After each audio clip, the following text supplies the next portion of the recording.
ladies and gentlemen. All right. Seems quiet. Too quiet. Noise. What time is it? It's 7 o'clock. Okay, like a good neighbor, State Farm is there. You can attach towers? Shut up. Impromptu performance this evening, which I must say was indeed a welcome distraction. Thank you, Mr. Holmes.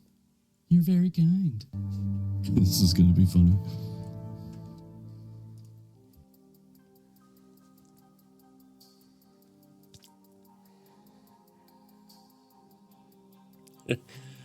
Oh, man. I'm surrounded. Good evening, everybody. Welcome to Sunday. It's a fun day because it's Sunday. Cody, congrats on getting first. And Stunt Mama's mama, thank you for your continued support. Amazing. Thank you so much, and good evening to you too. And then, of course, Johnny shows up with the honk. Honk. We'll add a spin to the wheel, which I'll be doing a couple of, at least, here in a moment. My goodness. So good to see you all. Lindy, I have resorted to, yet again, hiding in a closet in a game from a ghost. I mean, that's pretty much how it goes. I get it.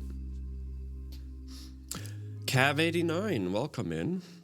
Grabbing almost second as well. Good for you. Good for you. Oh boy, what a weekend. It's been a jam-packed weekend, I'll tell you that. This is your puzzle for tonight, by the way. T. What? Cheerio. Yeah. That's all I got. No, I'm just kidding. I hope you've had a great weekend. It's always great. I'm saying the word great a lot. It's always nice for me to come here and kind of just finish out the weekend with a nice reading stream, you know? And I appreciate that. I'm glad we still have this. The game decided to have the ghost spawn on top of you. Well, I mean, some people wish for that kind of thing.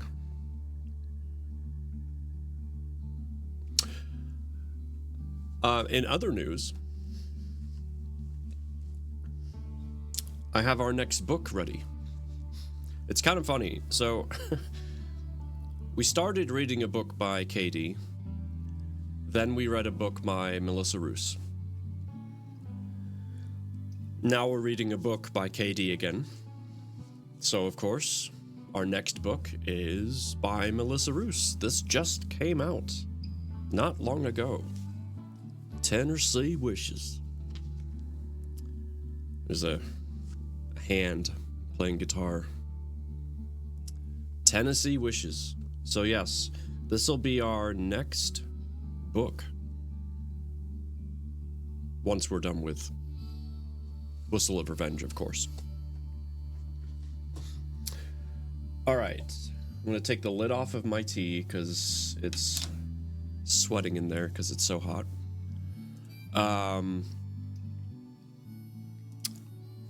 I don't know what's going on, but my headset keeps randomly turning itself off and then turning on again.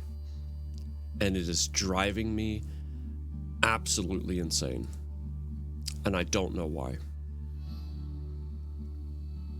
I don't. Driving me absolutely nuts, though. So if anyone has any suggestions, I'm all ears. All ears. It's a Logitech. I even plugged it back in just because I know it's not the battery, but because it's been doing it since day one. Yeah. I changed ports where it plugs in. Thought maybe that would help. I got nothing. Gremlins, exactly. KD, hi. Good evening. The author herself. All right. Speaking of gremlins. Literally. Did I just turn it off?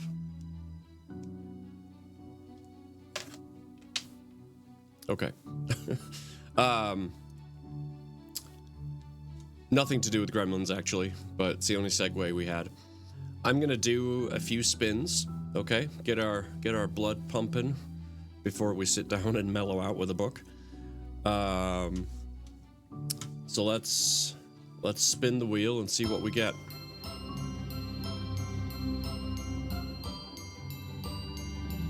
Ha ha! Do nothing.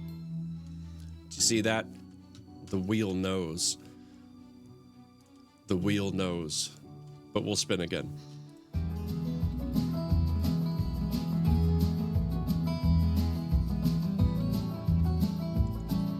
Do nothing. Oh my gosh, do nothing twice. The wheel is loving me tonight. It's unprecedented. Hammer curls x5. All right, so we got hammer curls times 5.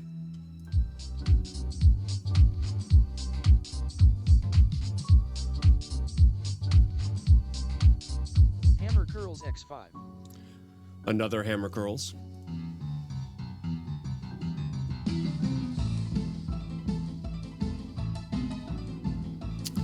And Squats x5. weighted squats. So 2 hammer curls and weighted squats. We can do that.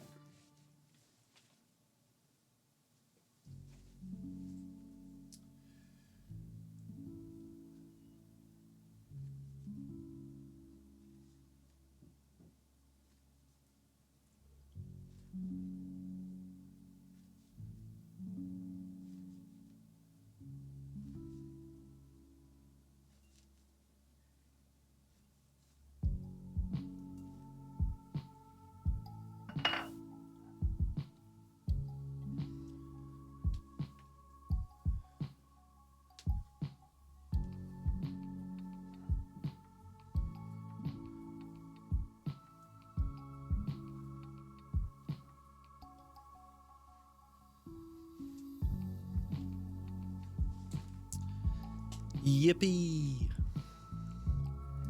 We did it.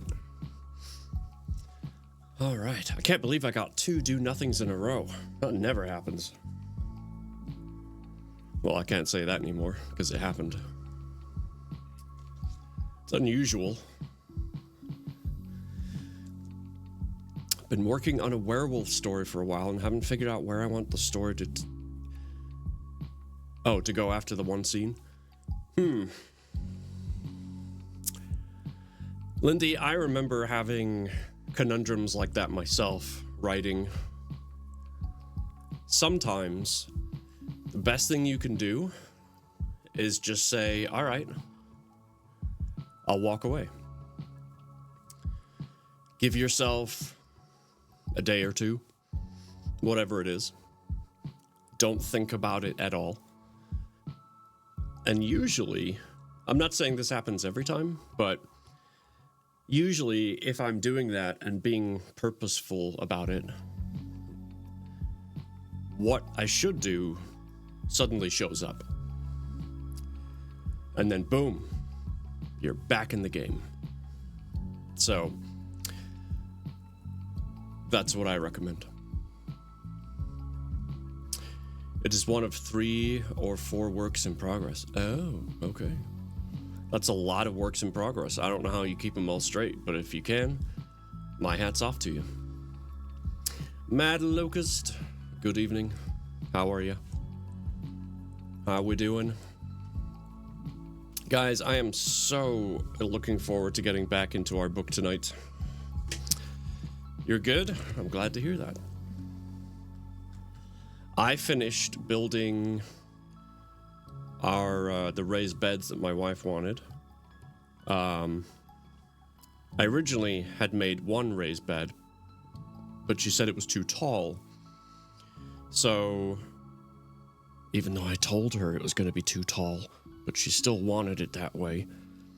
So, I cut it in half, essentially, and then made some modifications.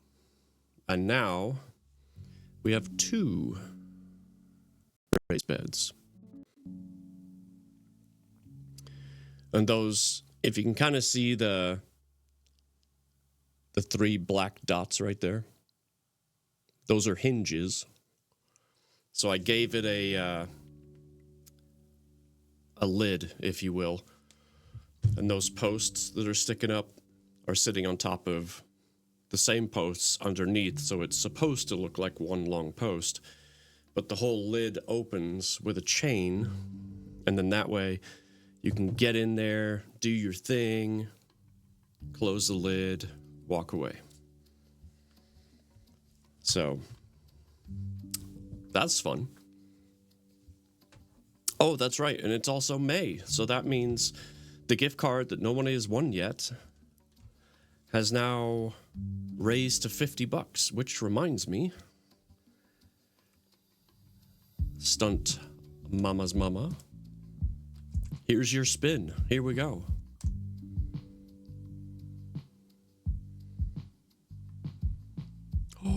Oh, I thought it was going to keep going. Man, that was so close.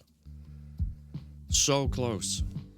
I almost was able to adorn you with a $50 gift card. Man. Let's move over to our reading scene, shall we?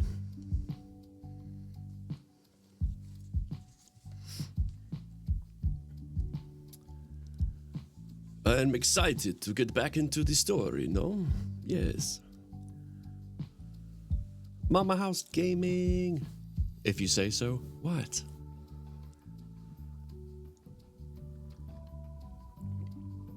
Oh, that is a professional cup of tea.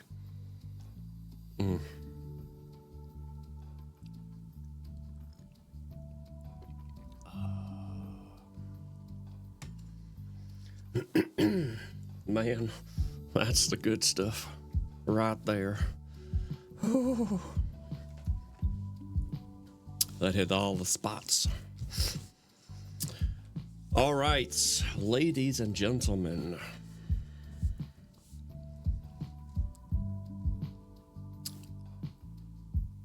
I can't believe we're on page 221 already. I cannot believe it.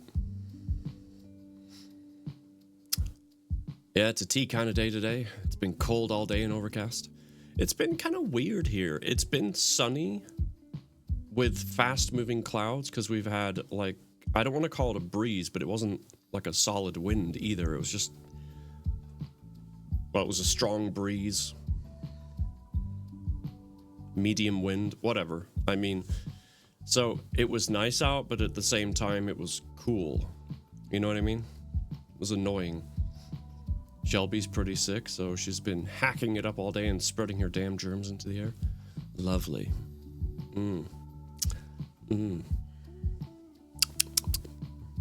Just lap that up. All right, folks. Exclamation play to play. This is a Grand Prix style race with marbles. All you have to do is type exclamation point play. Your marble will appear on the track and it will race by itself. There are 16 races. Whoever has the most points at the end wins. That's pretty much it. Pretty darn straightforward. 60 seconds is on the clock. Good luck with race number 1. And in the meantime, I will start reading to you. So chapter 34 is from Salvatore Romano's perspective. Oh boy. Let's see if I can pronounce the title. Una giornata al corse dei cavalli. Corse dei cavalli. A day at the races. Nailed it, I'm sure. So, thank you for being here. It's a pleasure to have you. Please sit back, relax. Let me read you a story.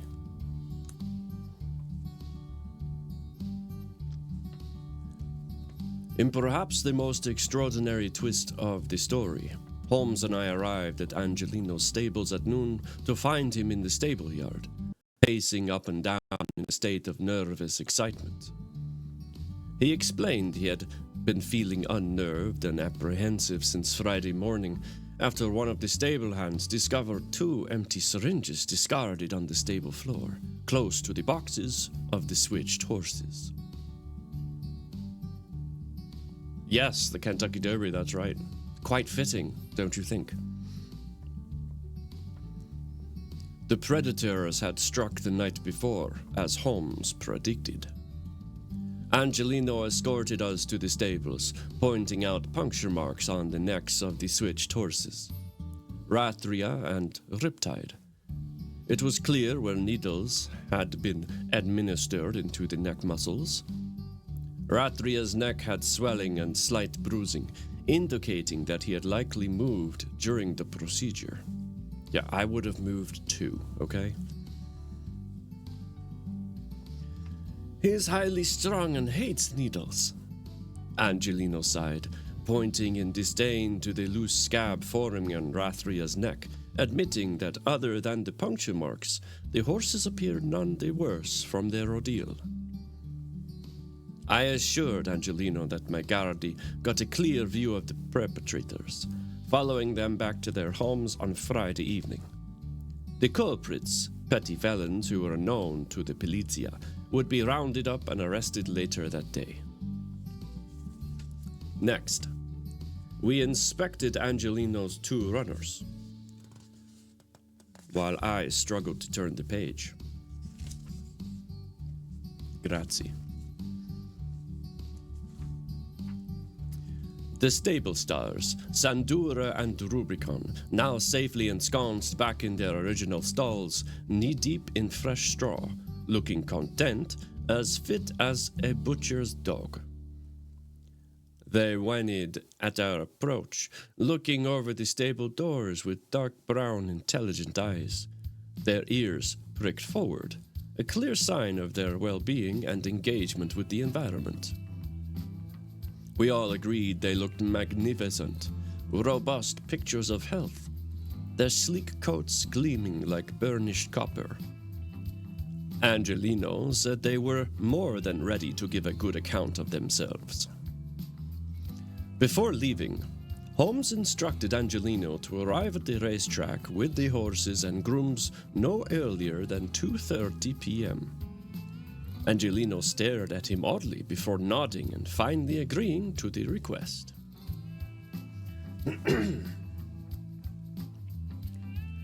When we arrived at the San Siro racetrack on a pleasant, sunny afternoon, bustling crowds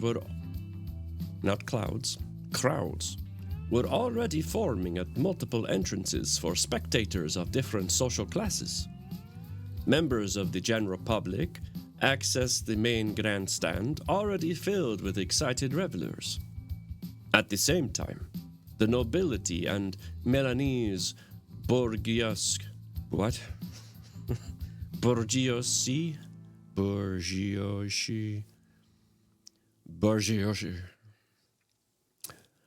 You know, the Borgiosi. Have you ever seen a Borgiosi? They're quite Borgiosi.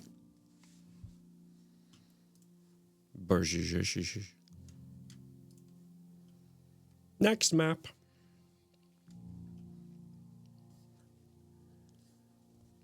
The well-to-do. How about that? Ooh, this is a fun track.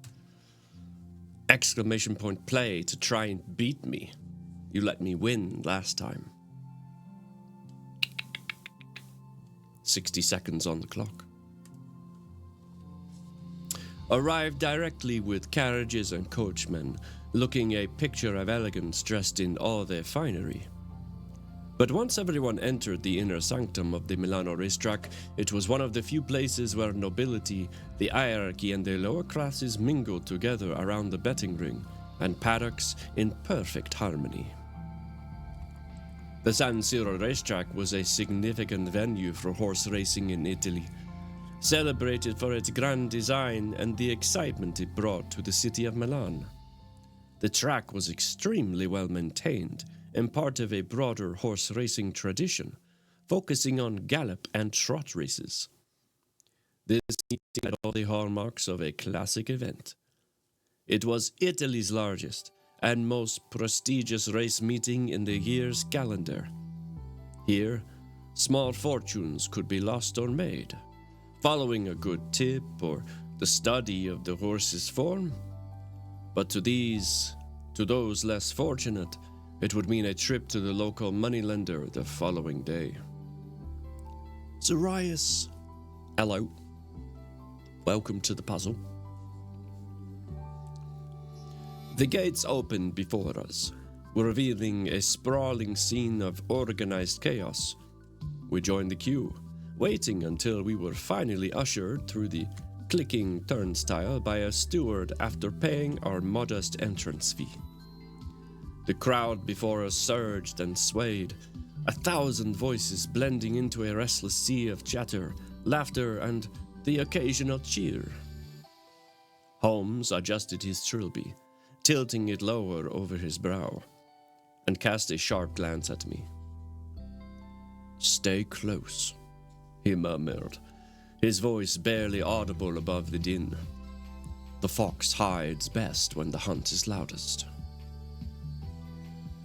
As we stepped further into the grounds, the air thickened with a heavy mix of aromas: freshly mown grass, the earthly tang of horseflesh, and the tempting scent of roasted chestnuts mingled with cigar smoke.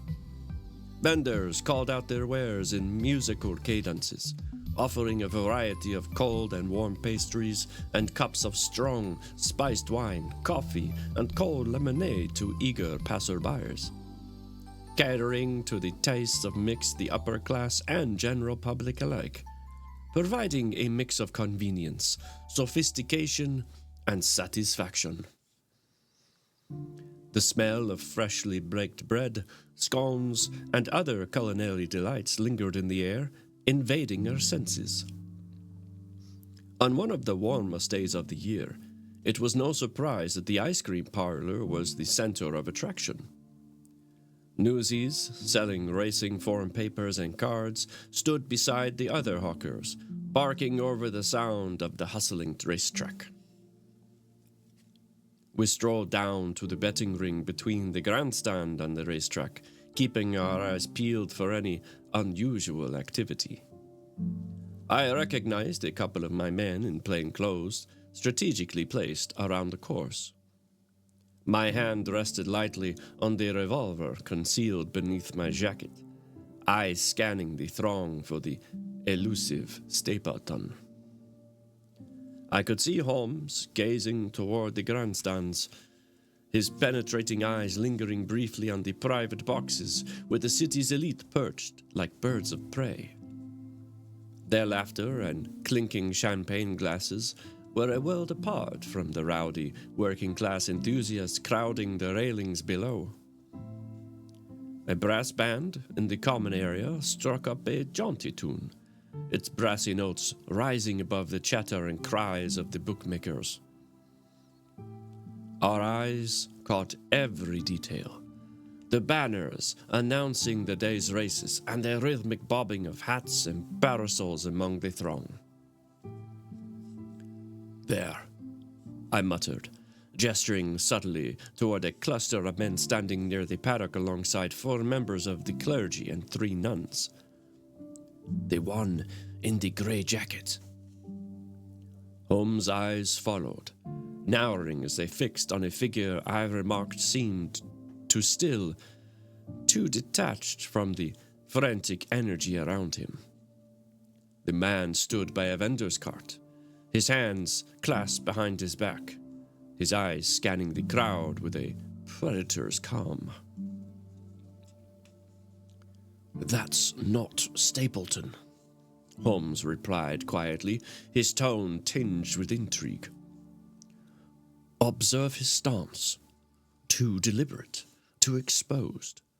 Stapleton would not risk himself so openly. No, he's likely watching from a vantage point or safely nestled within a group of people, close enough to feel secure but far enough away to appear unremarkable. The bugle's call interrupted our exchange. A ripple of excitement passed through the crowd as the stewards announced the runners and riders for the first race. Holmes adjusted his stance, his keen gaze shifting from the racetrack to the grandstand again. He's here somewhere, he said, his voice carrying the quiet certainty of a man unraveling a puzzle. And when the race begins, so shall ours. But we will first be past the winning post to claim the spoils.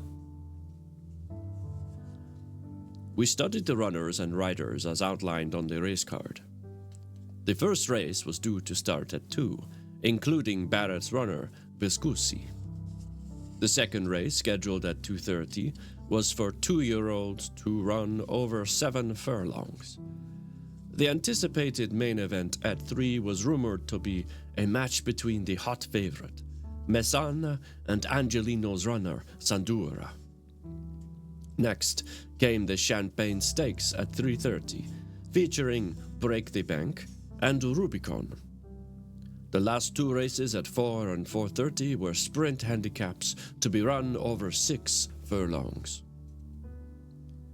Although the first race was yet to start, the betting market was buoyant, with a flurry of activity in the ring, especially for the Gran Premio di Milano and the following stakes race.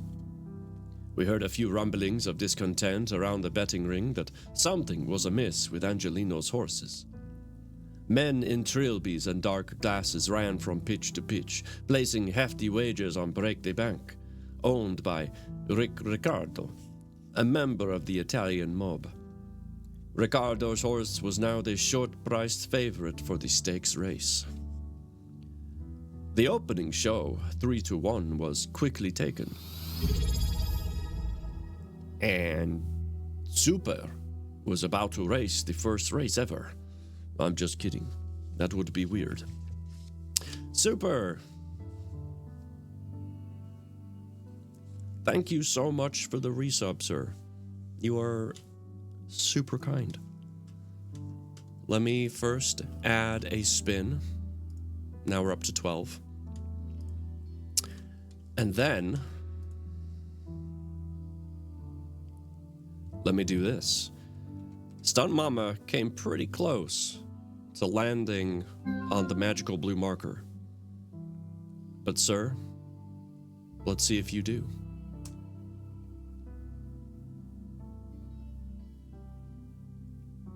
Oh, man. Not quite. I can't even say it was close. I'm sorry. I think purple is the closest spinner we've had so far. She was literally one wedge away. Oh, it was brutal. My heart. Super, thank you so much for the resub.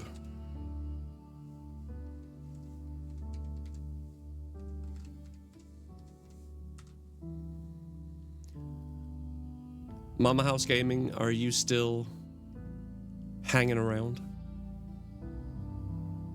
Talk about a wedgie? What? Of course, thank you. Could you please give After Hours Broalition a shout out? That would be very much appreciated.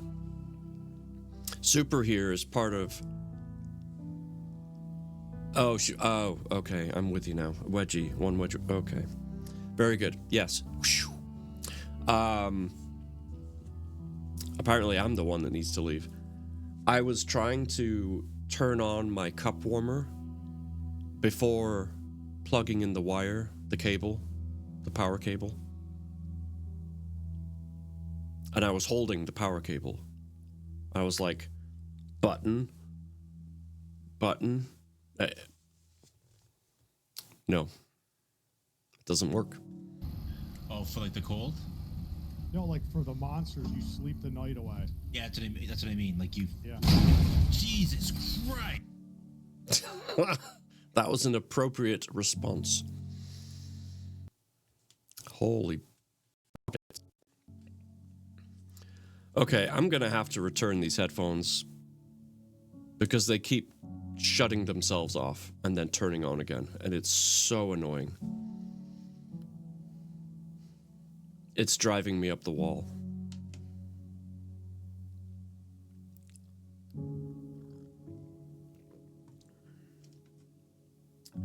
It's driving me mad. Yes, I've won 2 races in a row now, which is very unfortunate. So, let's not start a trend, shall we? Super, thank you. You're a gentleman and a scholar. I don't care what Gaming for Platinums says. I believe in you. Just like I believe in Joe Henry. Right, we're on page 225. You forgot to join the last race? Well, that's probably why I won.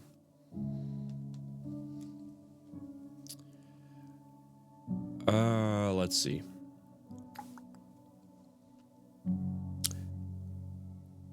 The opening show 3-1 was quickly taken, and the horse was now the 4-5 favorite, while at the same time Angelino's entry Rubicon, previously the firm favorite, had drifted like a barge to 4-1.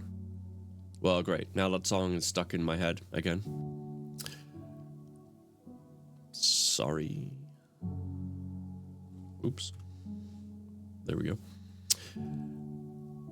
Dishes, plants, kid, you know. Yeah, I get it. In fact, not just, well, 45 minutes ago, we had a house full of people, so I understand.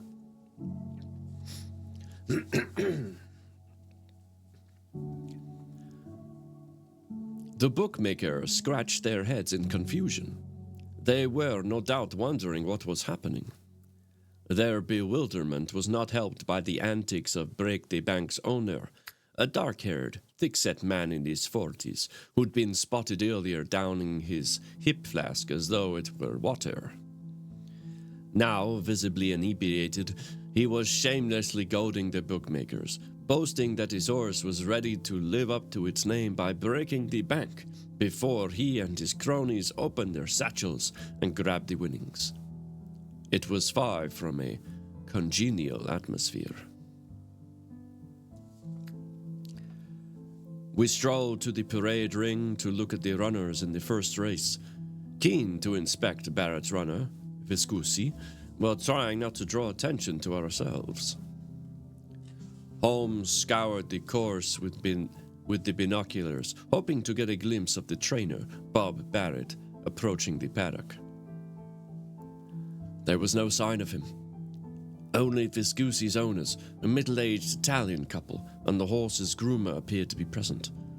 The San Siro Scudiera di Cavalier stable. Wait, you were playing Repo?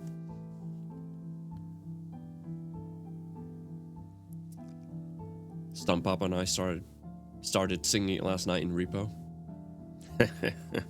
I believe in Joe Henry. Anyway. After a few minutes, the bell rang, and the jockeys in the colored silks came in to mount their steeds. Each was a picture of focused determination. We watched closely as the owners chatted briefly with Viscusi's jockey, Francesco De Sousa, before he received a leg up into the saddle, deftly mounting the horse. As the groom led horse and jockey out onto the course, De Sousa put his feet into the stirrups then, leaning forward in the saddle, cantered down to the start with the other runners. Each horse looking sleek and powerful, their hooves pounding on the firm Tuscan turf. Nothing was remarkable about the race. Barrett's horse finished a distant third to the winner and second favorite, Lorenzo, with the favorite Touch and Go a close second. We watched at the unsaddling enclosure as buckets of water were thrown over the steaming bodies of the horses. The stable hands attempting to cool their charges before returning to the racecourse stables. Ooh, Mama House Gaming coming in with the win. Good job. Prositimo. Well done.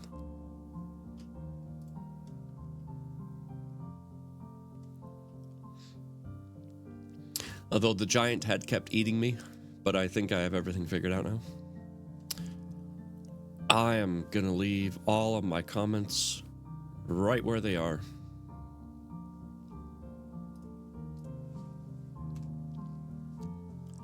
And instead just say 60 seconds on the clock.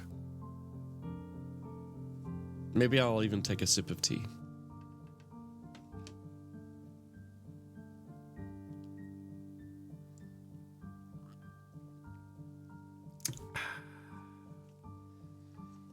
In fact, it would help if I actually start the clock. There we go. Now you have 60 seconds.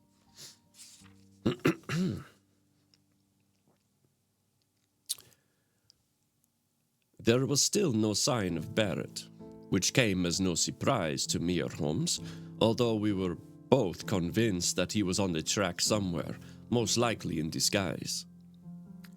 There was a collective gasp of astonishment from the crowd when Angelino's horse Box arrived at the track with his entourage and the two runners at precisely 2:30, just as the second race was about to start.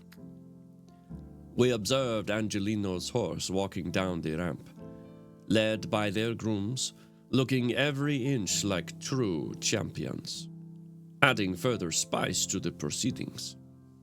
Holmes' eyes shone excitedly as we returned to the betting ring, as punters who watched the scene scrambled to get their bets on for the champagne stakes. Firebeef, how you feeling, sir? You doing okay? Been thinking about you.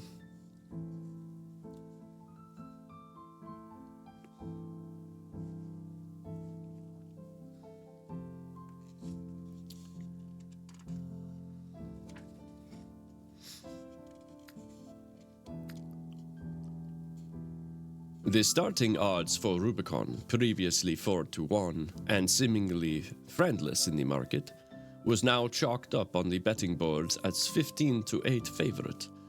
Break the Bank was then relegated to second favorite and Easy to back at 5-2. By now, the runners were coming out into the course for the event the crowds had all been waiting for. To race to top all races, the highly esteemed Gran Premio di Milano, a Group 2 flat race run over a distance of 1.9 miles. The crowds roared with excitement as the starter stood his podium. At the fall of the flag, the Grand Premio di Milano race began. The favorite, Messana, put in an impressive display of equine speed and stamina, winning the race of would-be champions by 2 lengths, claiming the valuable purse to roars of delight by the excited crowd and groans of despair by the bookmakers. The gallant favorite fought off the late challenge of Sandura, who was a noble second and magnificent in defeat. He finished in the frame as his trainer expected, earning his connections a nice payout on a promising start to their each-way doubles. Sandura, previously thought unlikely to trouble the judge, had been heavily backed each way at 8-1, dramatically reducing the odds. He was returned as a 2-1 second favorite. Amidst all the excitement, Holmes grabbed my attention, and his penetrating stare was momentarily diverted to 3 men standing close to the rails, chatting to Ricardo, swigging brandy together from silver hip flasks retrieved from their jacket pockets. They were dressed in dark suits, trilby hats and dark glasses covering their eyes. One of the men, the shortest of the three, was instantly recognizable from his from his earlier, almost manic betting activities, running up and down the line of bookmakers in the ring, nearly knocking over the... having problems turning pages. Knocking over the tic-tac man, lumping on the break the bank and Mesana, taking the best prices available before the odds were dramatically reduced. The amount of money changing hands was eye-watering. Connections were set to win a handsome sum if Break the Bank duly obliged, which was a scenario that looked less likely by the minute if the reform betting market was anything to go by. Having backed Mesana, the men congratulated each other with pats on the back, handshakes, and punches in the air. Just as Lindy won the fourth race. Well done, Lindy. But we must move on, because now we have another race to win.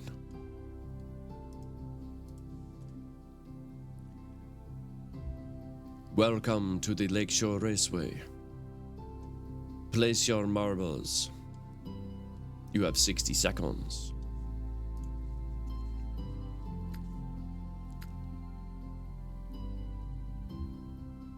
The third man was sent into the betting ring to collect the winnings. They seemed more shocked than surprised that Sandura had given the winner a run for his money. There were several raised eyebrows and clandestine mutterings, although we were too far away to hear what the men were saying. We followed them, keeping a discreet distance down to the paddock as the horses entered the parade ring for the next event, the Champagne Stakes. Such races were famous at the San Siro track, in which the prize money offered was made up, at least in part, with entry fees, paid by the owners of the entered horses, hence the title Stakes Race. Break the Bank and Rubicon admittedly looked magnificent as they paraded to whistles and shouts of appreciation from the enthusiastic crowd. As the horses made their way down to the start, striding out with purpose, there was yet another flurry of betting activity. Rubicon was now the short-priced favorite, at even money. There was a frisson of excitement and anticipation, as many savvy punters had combined both Angelino's horses in each way to stake about doubles. We continued to scrutinize the men from a distance.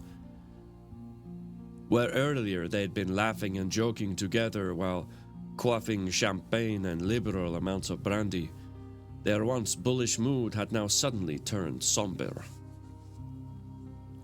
Purple!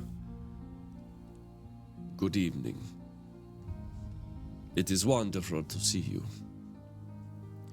The men's body language spoke volumes as they stared at the bookmakers' boards in astonishment. Their subdued expressions had an air of death in life. A lot was riding on the outcome of the race. Good evening, sir. Wonderful to see you too. Oh, thank you. So kind. Holmes and I found a place on the rails. From our position, we had a good view of the pavilions, the betting ring, and the winning post.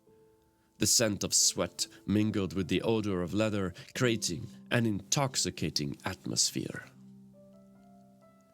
The tension was palpable as the horses lined up, jostling for position at the starting gate. Other sports required either discipline, tenacity, or resilience, but racing required it all. The stakes event was more than just a race to the bookmakers, Bob and his cronies. It was about money and power. But for Angelino and his connections, it was a test of skill, equine courage, and heart. Within minutes, the starter raised his arm, and at the fall of the flag, the much-anticipated Champagne Stakes race began. Break the Bank sailed into an early lead with the outsider of the field, Leroy, matching him stride for stride as their hooves pounded over the turf, snorting and straining every sinew. Rubicon, a hold-up horse whom Angelino told us tended to travel off the pace and finish his races with a late surge, was in midfield, finding much-needed cover on the rail behind the free running. Will-o'-the-Wisp, who was giving his jockey an uncomfortable ride. He was tugging at the snaffle bit, eager to have his head at the field approached a sharp bend, facing a deep uphill incline into the home straight.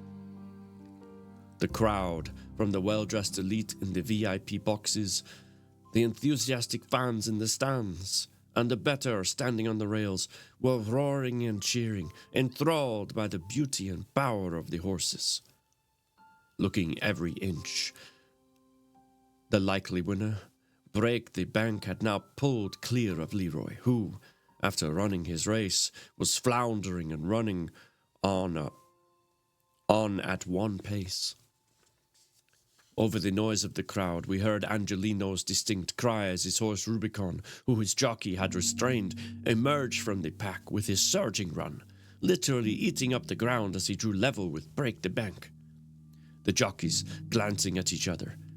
With a shake of the reins, with no rip required, Angelino's horse thundered up the home straight, the jubilant jockey punching the air as his mount crossed the finish line in first place, winning by an impressive 3 lengths. To ecstatic shouts, whistled and applause from the crowd of punters watching from the rails. There was an agonizing wait before the stewards announced the winner as number 7 on the board located next to the grandstand. That resulted in more cheers from the crowd. The result garnered mixed reactions from the bookmakers after paying out the delighted punters queuing around the betting ring, all eager to collect their winnings. The Tic-Tac man and the bookmaker's spokesman, Aldor Cardindale, admitted they were still up on the race after laying Break the Bank for a substantial amount. Back at the winner's enclosure, Angelino was congratulated by Rubicon's thrilled owners, who were smiling and grinning from ear to ear before the horse was led away by his groom to be attended to at the stables. When I turned around to speak to Holmes, I found him on the rails, standing behind the men in suits, who were in a heated altercation.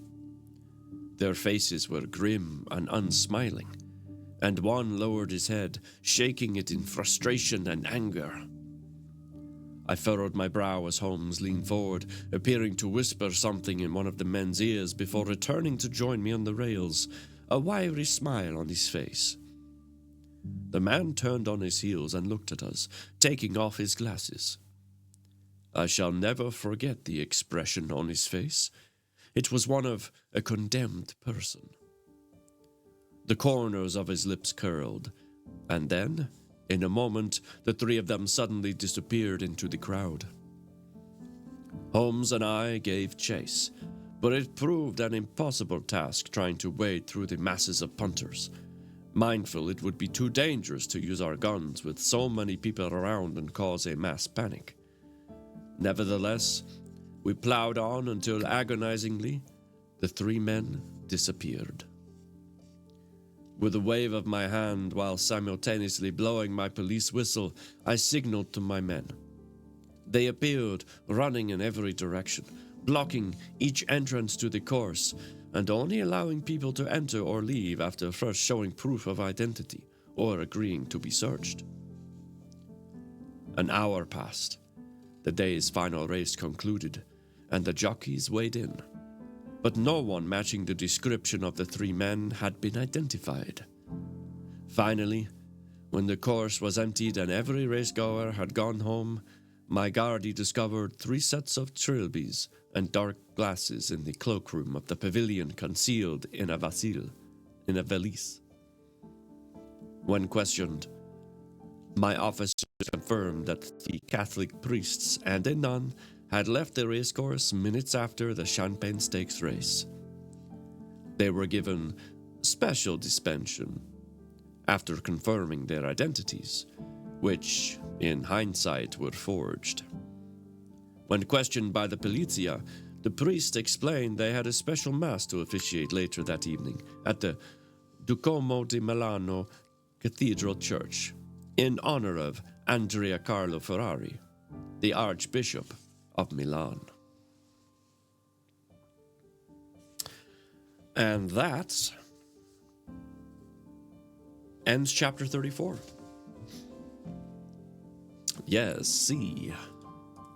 Well done, Stepmama's mama. You won.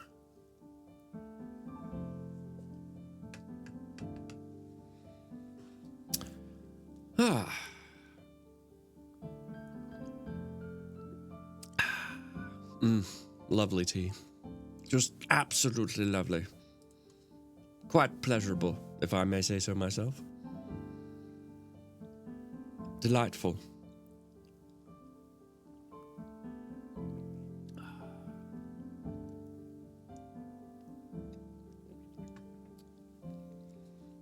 Okay.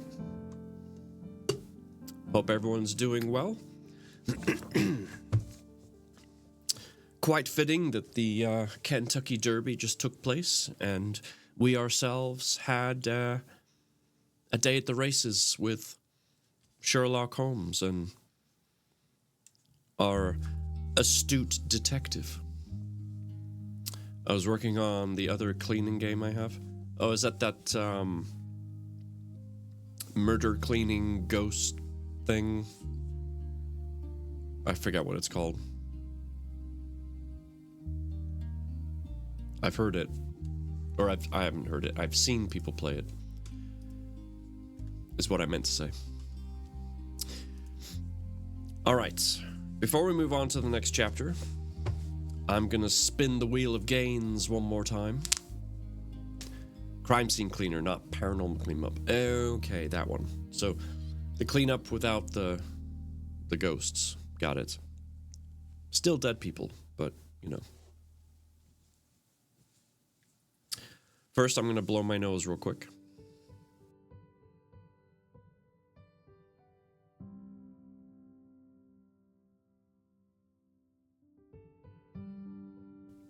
All right, that's done. Now, let's spin the wheel and see what we get.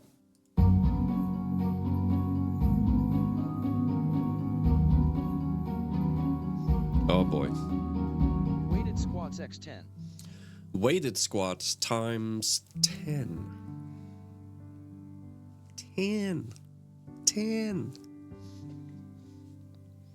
Cleaning up bodies for the mob? Yeah. Blowing my nose made my left ear, like, clog up. I hate it when that happens. It's like I feel partially deaf right now. All right, weighted squats times 10. Here we go.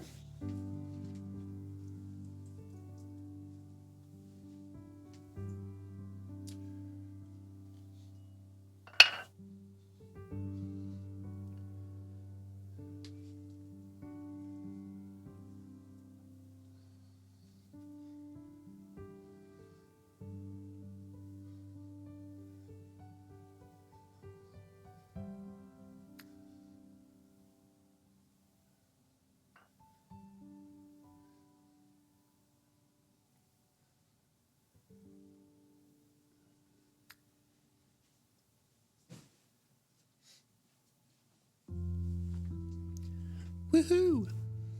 I did it. Knock that back down to 11. Perfect timing as well, since we're done with the chapter. Ads would be starting in just under 5 minutes, but I'm gonna start them now so we can get them out of the way. In the meantime,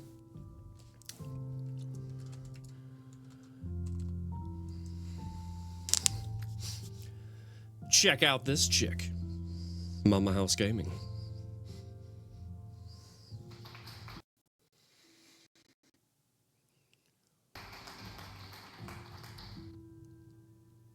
Man, I wish my headphones would stop turning off and on. Oh my god. It's so annoying.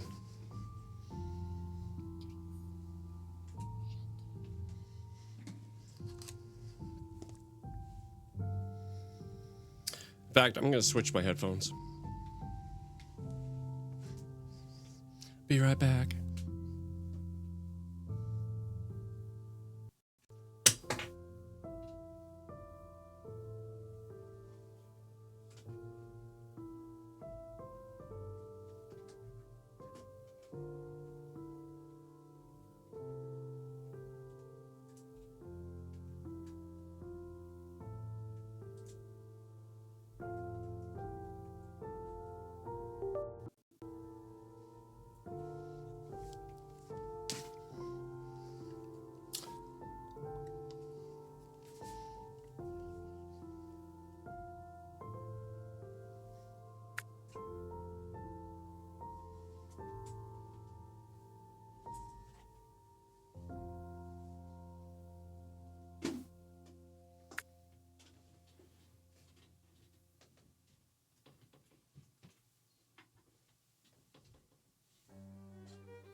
Okay. Let me just make sure these are gonna work okay.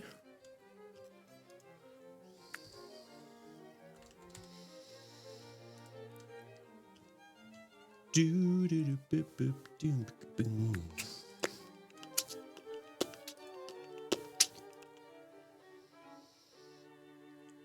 Okay, I see the headset.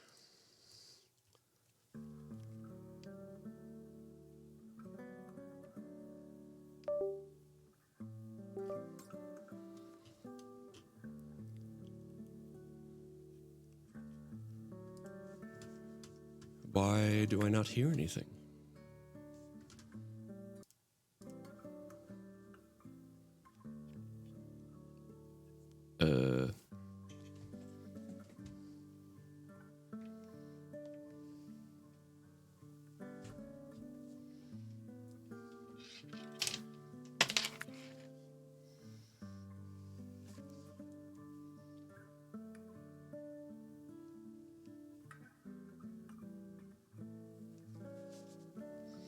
Well, this is a problem.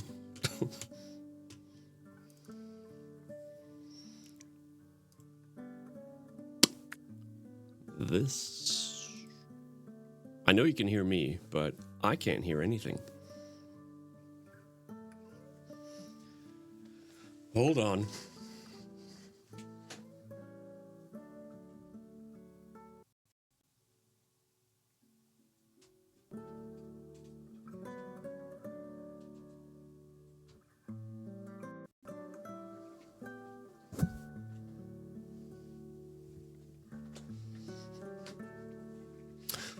I think it was just that USB port I was using. It was acting weird. Okay.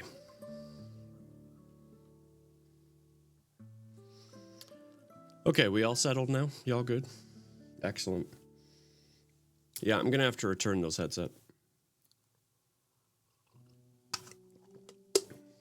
It's very annoying because I really like Logitech equipment, but this is the second headset that has failed me.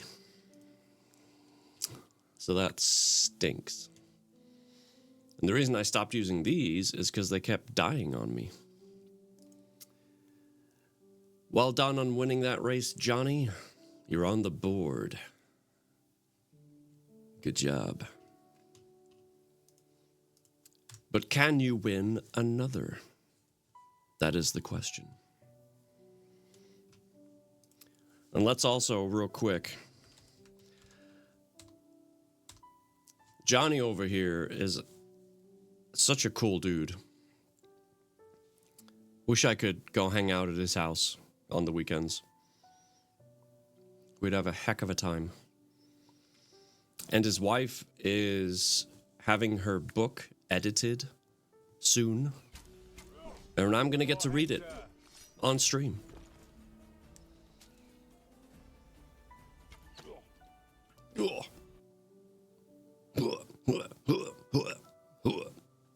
How did your charity stream go, Johnny? Was it everything you imagined? Asking for a friend.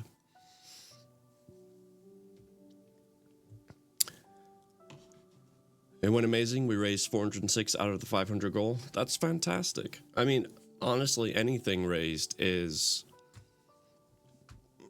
worth it. Oh, I forgot to push start. Gosh darn it. It's 60 seconds. Vincent. Good evening, sir. We hit community goals, and all honesty, I was happy with even $5. Yeah, I mean, it's like, you know, you can't bark at it, right? Because it's just amazing to be able to have people that are generous and that give and do all that. So, yeah.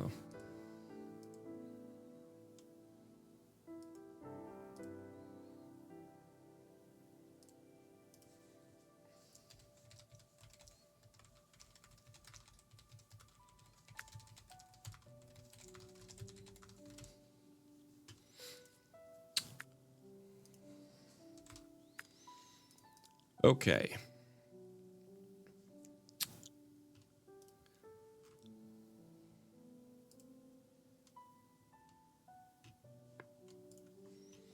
I'm just making sure that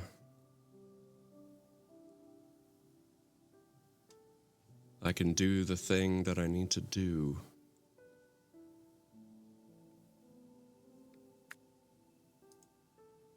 Okay. Yep. I'm all good. All right. On with the show. Agreed. I appreciate the fact that people even just hung out and showed up, and just to be able to raise awareness for the Trans Empowerment Project meant a lot. And I'm glad it worked. I really am. That's awesome stuff. All right. Chapter 35 is from Robert Barrett's perspective. Now, Robert Barrett, if you don't remember, he is our antagonist. He's the bad guy. He's the one that kidnapped Nico, Sherlock Holmes' son. He doesn't know yet that they managed to get Nico back. Or at least we don't think he does. So, let's see what he has to say. It's called La Ultima Cena, The Last Supper. Here we go. Safely ensconced in Emilio Rodriguez's Mercedes Simplex, Connie took the wheel and drove us on the 10-mile journey to a safe house just outside the city. Other than asking directions, Connie was unusually quiet. Having discarded the nun's habit she wore earlier, she was now attired in a black felt hat, pink silk scarf, and Rodenstock sunglasses covering her eyes. Emilio took his place in the passenger seat beside Connie, while Peppo and I sat in the back. The atmosphere was unbelievably tense. Il Resolver and I had already exchanged strong words earlier on the racetrack. Angelino's dramatic entrance and his horse's spectacular performances were not expected by Emilio, me, or the Italian mafia. We now had the Polizia to contend with. Ricardo and his mob had lost a packet on the stakes race, and were undoubtedly on our trail, baying for blood by now. With that in mind, and fear for our safety, we decided to head to the safe house to stay overnight. We couldn't risk being caught together by the Polizia, so we agreed to disband and go separate ways by morning. I had to resign myself that returning to the stables was impossible now that Holmes and Romano had discovered my ruse and secret identity. The Polizia would be combing the area. With the boy gone and the ransom exchanged aborted, we had lost all bargaining power, which Emilio quickly pointed out. Okay, so he does know the boy's gone. All right. We would have been left with nothing if not for our winnings from the Gran Premio. It was only after I was able to convince Emilio over a dram of whiskey that all was not lost and that the best was yet to come. The acquisition of Angelino's precious painting, I argued, would tip the balance and solve all our problems, just like Stunt Mama's mama winning the race, trying to solve all her problems as well. Well, don't get comfortable.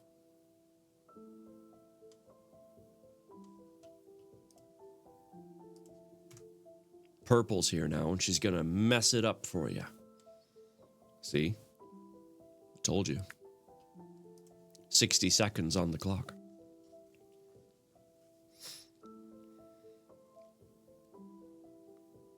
Although begrudgingly agreeing to give me the benefit of the doubt, Emilio raised his glass and with a somber stare warned me I was a dead man walking should I fail to deliver the painting. I brushed off his concerns with a smile and a toast, confident we would soon lay our hands on Angelino's masterpiece. I wasn't too concerned about Ricardo. I knew Il Resolver and his mob could handle Rick and his cronies. They would get over their loss, given time. I couldn't get the thought of Holmes and the inspector's discovery of the boy out of my head. How, where, and why were the questions flooding my brain? Could someone who knew about Nico and the horse doping scam have betrayed me? When I heard that narrative whispered to me on the racetrack earlier, my blood ran cold at the realization that Sherlock Holmes had gotten one over on me. The words the detective so eloquently spoke with his clipped, well-modulated voice played over and over in my mind. The game's up. We have the boy. Your dastardly plan was thwarted. After saying the words, he suddenly stepped backwards, and his penetrating eyes couldn't fail to notice my hand slipping into my coat, my fingers tracing the outline of the gun concealed in my pocket. I stood there for a moment, in shock and disbelief, before slowly turning around to face my nemesis. Removing my glasses to glimpse that imposing statuesque physique. Although dressed heavily in disguise, there was no mistaking it was the detective standing next to Romano, who raised an eyebrow, flashing a sardonic smile as I alerted Emilio and Peppo to our situation before we quickly disappeared into the crowd. Dinner that night at the safe house was a strange affair. Peppo found it hard to conceal his delight that the boy was now home, safe and sound, where he belonged with his family. His remorselessness rankled me. Emilio took me aside, advising me not to read too much into things. Peppo, he explained, is a family man who adores his children. It was clear he'd taken a real shine to Nico Sapori. Emilio had made no secret of how strongly he disapproved of the kidnapping. Although Emilio's words had a good meaning and were sincere, they did nothing to stop me from pondering.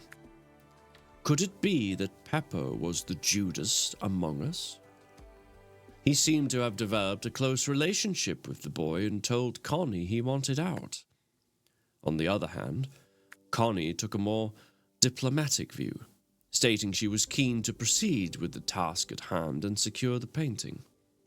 She had grown tired of being an unpaid childminder and wanted to get on with her life, one she declared did not include present company. When I questioned her about this, she replied, "No offense, Bob." Then she laughed at my perplexed expression. None was taken.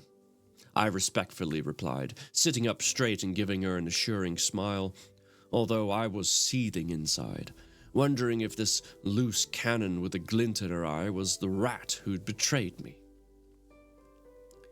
I stared at both her and Peppo for a moment. Our once cozy working relationship was now, in my mind, fragmented by disloyalty, suspicion, and treachery. Loyalty to me was a treasure beyond measure, a currency to be held above all else. However, betrayal was a debt that demanded repayment in blood. There was no deviation from this. I tried to weigh each detail carefully. The path forward must be treated with absolute certainty, for only those steadfast in their allegiance to me could remain at my side. My instinct was to act, to confront them both. I would then know if they lied to me. But then I decided I couldn't risk it. Not yet. I had to withhold my wrath. Otherwise, my anger may compel me to act with a severity that leaves no room for hesitation, but a decision I would regret. I really had no choice. I needed Connie and Peppo's combined skills since they were crucial for the next part of Operation Whistle. If they got an inkling that I suspected them, the game would be well and truly over. We had worked together, planning and rehearsing every move of the heist, leaving nothing to chance. So, I decided to carry on as planned, knowing that trusting them might come at a price. One I was not prepared to pay should we fail. I was reminded of an Italian phrase often quoted by Emilio. Fidarsi è ben, ma non fidarsi è meglio. Trusting is good, but not trusting is better. That's an interesting phrase. KD, where does that phrase come from? Pray tell. I quite like that. For the book, I mean. Because I am, myself, generally a trusting person, and it has burned me from time to time. Which sucks. But that is what it is.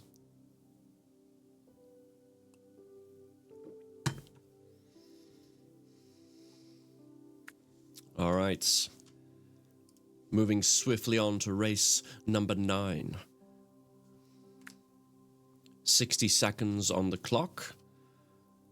Good luck.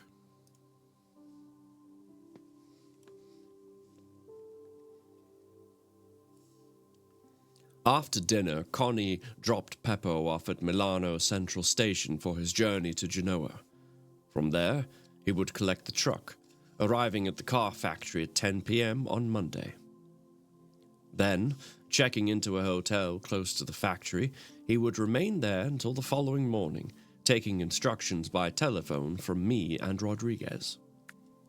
Emilia and I played cards until Connie returned to confirm that Peppo was safely on the evening train. Filling our glasses, we enjoyed a nightcap before I excused myself, saying I was exhausted from the day's events and needed an early night.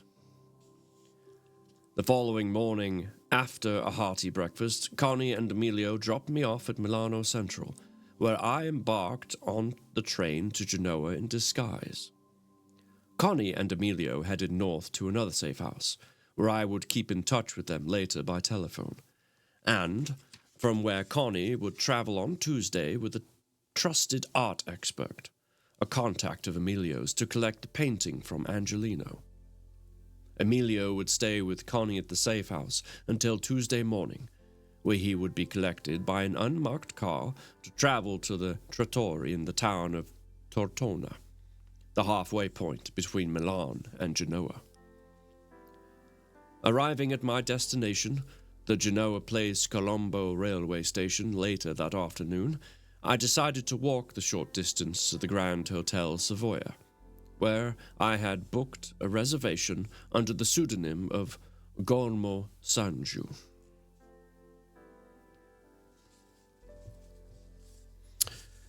And that was a quick chapter 35.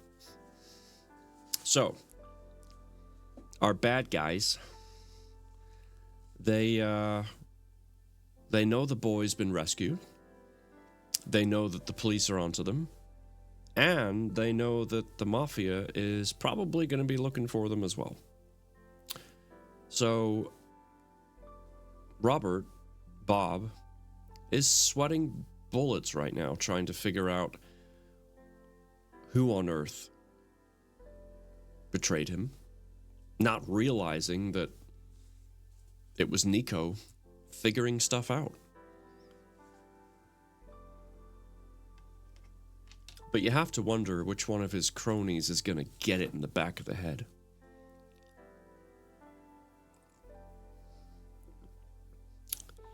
Maybe none of them, maybe all of them. Or, I don't know. It's difficult to say. Of course, I'm pretty sure the painting is also not going to work out. I'm having a hard time remembering the details, but pretty sure Holmes took care of that as well. We'll find out, of course.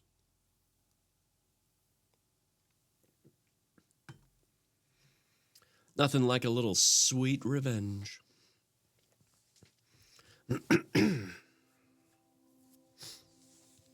Oh, I'll remind people on Tuesday, but I want to say it now as well, because I don't want to forget. Thursday's stream might be a little late. I have a user test meeting, if you will, that starts. Where's my web browser? Come here. When does that start? It starts at 5 p.m. my time. I'm normally starting stream right around then, but this is a 90-minute user test that 5 p.m. on Thursday was the only slot they had available. Literally the only one. So I had to take it. So I will start stream literally immediately right after. And when I do, the plan is to play the Ghost Hunt game that Stunt Mama, After Hours, Broalition, aka Super, and a few others were playing just mere days ago. I'd have to check my notes about the quote. It could be Mussolini. Yeah, it's an interesting quote. I kind of liked it. This will be my last time here for 2 weeks. Oh, that's right, because you're going on a trip. Very jealous. It's going to be a great time. Phasmo? No, it's, hold on. Or wait, it's on Epic. I gotta look at Epic. It's Epic. Let me just open the game launcher here. It is The Hunt Begins. It's one where, yes, you're hunting for a ghost, but you as a player can be the ghost. Like, you get to play the part of the ghost and scare people. So that intrigued me, and from Stunt Mama's stream, I actually managed to win a key. So it was pretty awesome. And I never play games like that, right? So it should be pretty interesting. Yep. Or horrible. It's going to be amazing or horrible. I have no idea which. But yeah. You okay? Huh? Huh? Well, if you need to throw up, go to the bathroom. You okay? Do I need to get you? That's the clip we get. If you need to throw up, go to the bathroom. Oh boy. Talking to one of her kids. I'm guessing. So yeah, that was Stunt Mama. All 20 seconds. Jeez. Who decided to clip that? I don't know. All right. The circuit is our next race. Join if you wish. I'm pretty much guaranteed to win if you don't. 60 seconds on the clock. And while that's going on, we're going to start on chapter 36 from Salvatore Romano's perspective. It is La Congiura delle Polveri, or the Gunpowder Plot. You say it however you wish. I'm going to stick with the latter.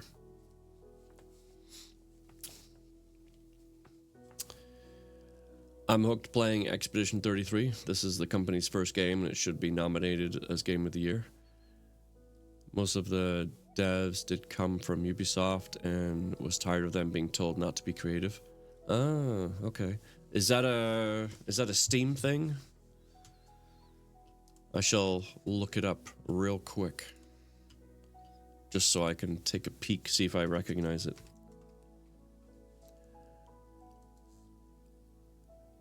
Let's see. Is it Claire Obscure? Am I saying that right? Okay.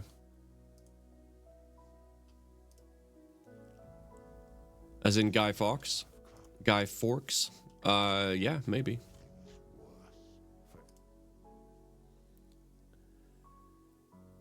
Lead the members of Expedition 33 on the request to destroy the paintress so that she can never paint death again. Explore a world of wonders inspired by Belle Epoque France and battle unique enemies in this turn-based RPG with real-time mechanics. Interesting. Kind of reminds me of this game style of Baldur's Gate. Isn't that turn-based? I think. I'm scrolling through some of the images. It looks like a very immersive world. That's for sure. Yeah, I'm glad you're enjoying it. That's awesome. That's awesome. All right. All right, Gunpowder Plot. Following the rescue of Nico Sapori and a thorough search of the house and the San Sior Scuderia stables, an envelope from De Beers was discovered tucked in the breast pocket of Bob Barrett's hacking jacket. Hacking jacket. He'd be like, yeah, I'm gonna go out. I just need my hacking jacket. Remember the 5th of November, the gunpowder treason and plot. I know of no reason why the gunpowder treason should ever be forgot. November 5th, in the UK. Guy Fawkes night. I remember it well. That was always a fun night out. The envelope contained a quotation addressed to a private mailbox in Milan and marked for the attention of Samuel Delori, who Holmes and I agreed was yet another nom de plume used by Barrett, this time passing himself off as a mining engineer. The quotation was for 2 tons of dynamite, detonator boxes, cables and fuses, all to be delivered to a lockup in Busala. The address and delivery date were to be determined, and the customer was to onward transmit the items via boat to a mine at the French gold seam at Chalet in Cruz. Holmes and I were stunned by the findings. we couldn't rule out the possibility that Barrett had plans to use the dynamite closer to home. The French mine was, in all probability, a ruse to avoid drawing attention to the purchase of such deadly materials. We decided to investigate further and called De Beers. Upon checking the records, a clerk told the customer had cancelled the order, and the inquiry was routinely filed. Next, I called the Busala constabulary and spoke to my old acquaintance, Inspector Sal Claudio. After explaining the importance and delicacy of the situation, I asked if Sal and his men could conduct a low-profile search of the many lockups in the area to ascertain if anyone had been acting suspiciously or if any unusual activity had been reported. We continued to monitor the Sapori residence with round-the-clock protection discreetly posted close to the villa. Holmes agreed that his family should remain at home until Stapleton was apprehended. In the meantime, the search for Stapleton and his accomplices continued with officers on patrol at each port and railway station, but so far there was no sign of him, the woman called Connie, Emilio Rodriguez, or the man Nico described as Gino. Although, as Holmes pointed out, the name was likely a false identity. I called Sal Claudio at his home Monday morning at 6. After 5 rings, he answered the phone. "Ciao," he said in a distinct Genoese accent. I have no idea what that accent is. "Why are you bothering me at this unearthly hour?" After I explained the nature of my call, the inspector told me in the curt tone that he and his family had celebrated his son Alexio's 18th birthday only the night before at Brook Saboshi. Consequently, he felt rather delicate this morning and did not appreciate his sleep being disturbed.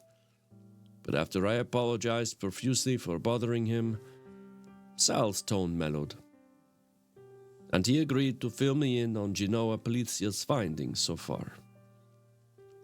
A recent development was reported after Sal returned from the Ristorante, and it was likely pertinent to our investigation. He said that due to the late hour he had planned to call me later in the morning. I waited with bated breath as Sal continued with the update. "Late-night activity was reported in Busala, 12 miles north of Genoa. A subsequent search of the buildings found a lockup. Upon opening the door, the policia discovered several Bogliasco Flour Company sacks, its forecourt, and its floors splattered with fresh paint. There were tins of paint, a few used tires, and more notably, a dozen or so empty dynamite boxes. An alert on a stolen flour company lorry has been distributed to constabularies in the local region." Lindy, you won another. Congrats. The chapter title made me think of it. Yeah. No doubt a direct connection, as our author is from the UK. Just as I once was, many moons ago. Alas. I do miss home. I miss it quite a bit. But those were different times. 60 seconds on the clock. Good luck. Sal assured me he would contact me if there were any further developments. I felt annoyed he hadn't bothered calling sooner, but I was grateful for the information. Before replacing the receiver on the hook, I wished the inspector a good morning and Alexio a happy belated birthday. I realized I needed to contact Holmes, wondering if the great detective would be awake. But before I had the chance to do anything, the phone rang. I answered it, thinking it was Katerina, but I was surprised to hear Holmes' dulcet tones on the line. There was no welcome greeting or hello. The celebrated detective got straight to the point. The dynamite was never meant for the Seporis. If Stapleton wanted to kill us, he could have done it at any time. He paused for a moment. Think about it, Romano. Who's the only person we know Stapleton had a grudge against, apart from me?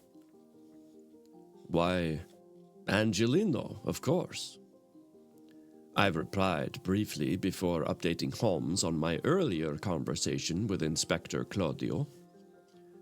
Right, that's interesting. With the horse doping scam gone wrong and Stapleton and his cronies losing a vast amount of money, it can only mean one thing. Yes, Angelino's car manufacturing company is in Genoa. But why would Stapleton and his gang want to blow up the factory? And from whom did they procure the dynamite? They probably obtained the dynamite unscrupulously and intended to blackmail Angelino. He has something they want. He's a wealthy, self-made man, so it could be money the perpetrators are after, or something else. Either way, we need to visit Angelino and find out what's going on, as I fear he's the intended target of Operation Whistle. But first, there's some business I need to attend to. Can you pick me up at 11? Perfecto. That will give me time to complete the paperwork for my superiors. If I don't make the deadline, my head will be on the block. The station has a new acquisition due to arrive shortly, so I shall collect you at 10:50, leaving us 10 minutes to arrive at our destination. 10 minutes? Pray tell, what exactly is this new acquisition?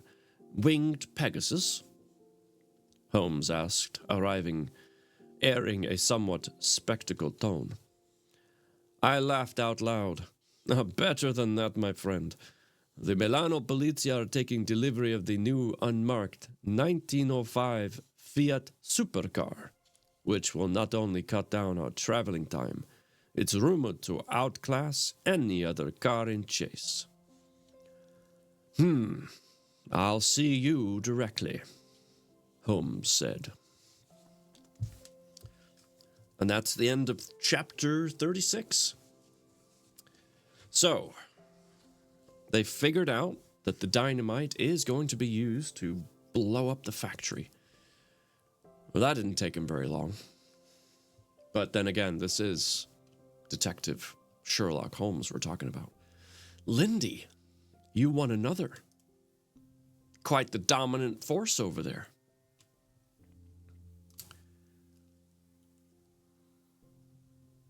Well done.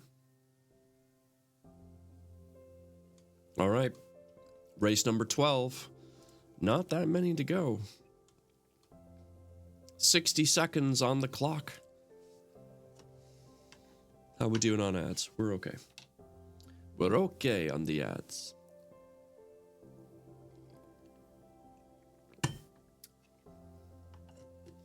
Ooh, you know what?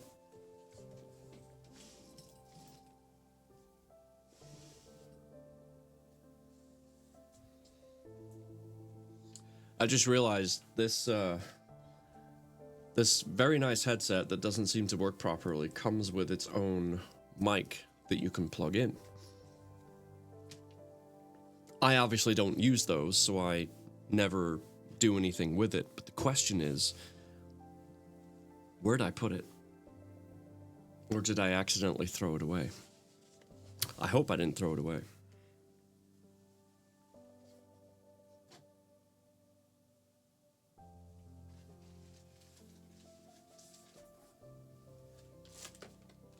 Okay, we're good. It's right here. See, this is why I keep the box. Because all this stuff is going to go back into the box.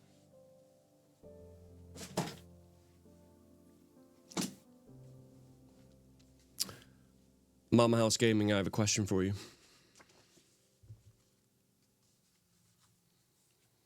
Before I read chapter 37, should I do another wheel spin?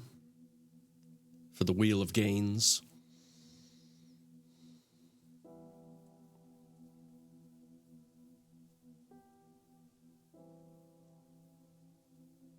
You say vote? It's quite simple. It's a yes or no answer.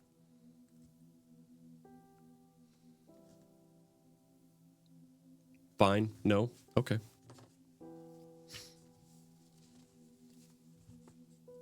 It'll always be no. I'm a mom. So you don't want me to be healthy and strong? Is that what you're saying?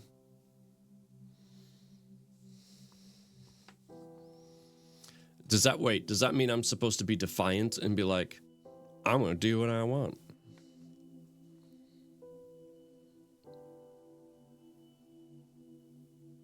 Because I'm a dad, you know. And sometimes, I'm a daddy.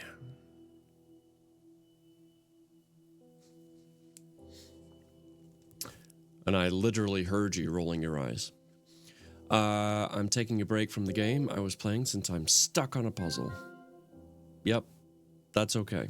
Sometimes you just gotta take a break.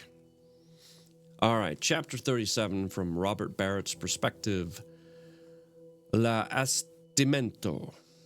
The setup.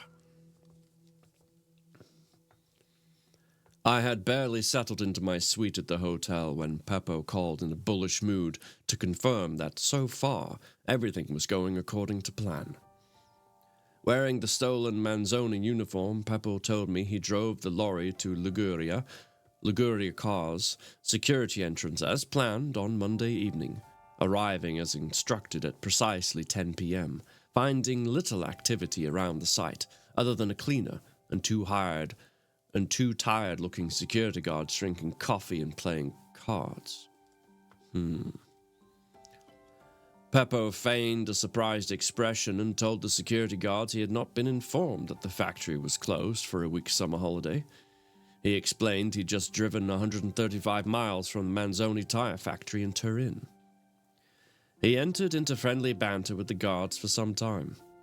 They took pity on him and even offered coffee. Gaining their trust, Peppo eventually received clearance and strategically parked the lorry in front of the maintenance hole cover, identified from the sewage system's plans, just outside the factory loading bay, next to the assembly line. As the dynamite in the lorry was covered by a motley assortment of car tires, it quickly passed inspection by the guards, who barely glanced at the interior. After further discussion, the guards granted Peppo permission to leave the lorry outside the factory until the following afternoon, when a skeleton staff member would come on duty. Yes, come on duty from noon to 5. They would then unload the tires into the stockroom. Peppo returned to the lorry, grabbed his valise before securely locking the vehicle with a unique key, and armed the booby trap, which would trigger the explosives should an attempt to be made to open the doors without the correct key. It's quite the setup.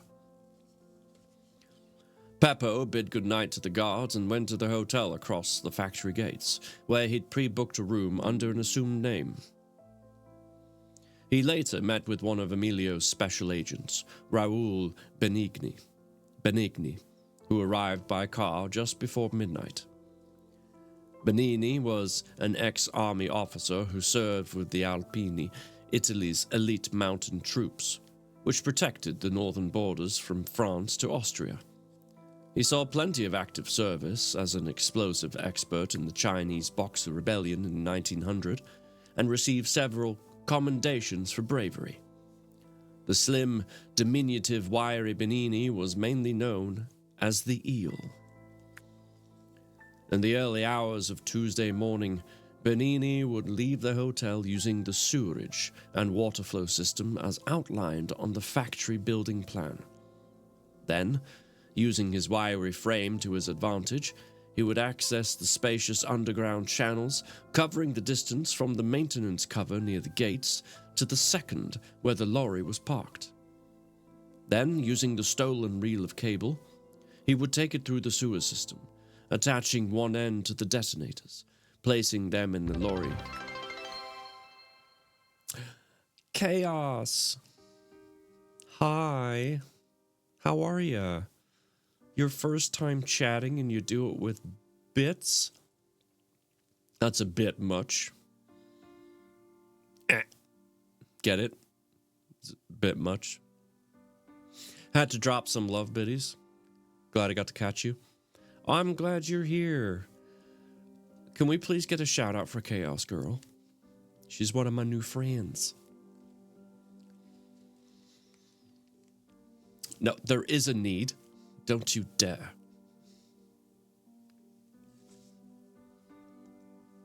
We're doing puzzles, marble races, and obviously reading a book.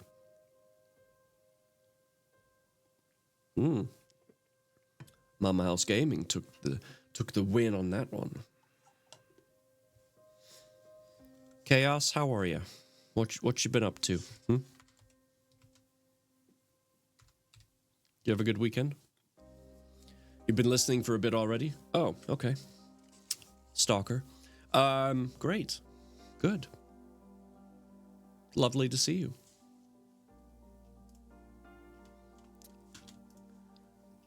You're welcome to join the race if you want. I realize it's almost over, the Grand Prix and all that. Friends, hopefully tomorrow.